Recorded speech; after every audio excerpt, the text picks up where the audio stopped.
નમસ્કાર દર્શક મિત્રો, શિવ મહિમા એપિસોડમાં આપનું સ્વાગત છે.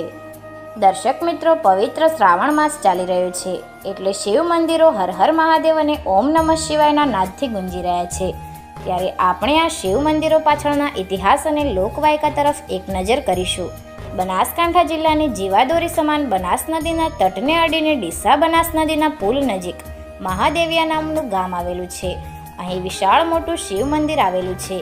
કહેવાય છે કે આ ગામનું નામ મહાદેવના મંદિર ઉપરથી મહાદેવિયા ગામ એવું નામ પડેલું છે. લોકવાયકા મુજબ આ મંદિર 400 વર્ષ પુરાણું હોવાનું માનવામાં આવે છે.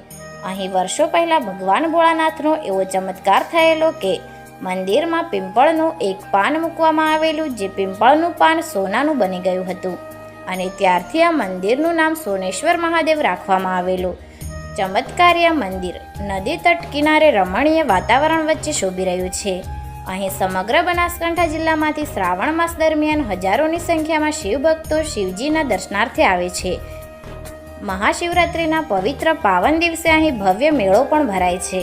આ વિસ્તારમાં પર્યટક સ્થળ તરીકે જાણીતા આ મંદિરે આજુબાજુની શાળાઓમાંથી શિક્ષકો પોતાના બાળકોને પિકનિક તરીકે પણ લઈને આવતા હોય છે. 400 વર્ષ પુરાણું ચમત્કારી આ મંદિર ડીસા વિસ્તારની શોભામાં અતિ સુંદર વધારો કરી રહ્યું છે અને લોકોને પણ શ્રદ્ધા અને આસ્થાનું કેન્દ્ર છે.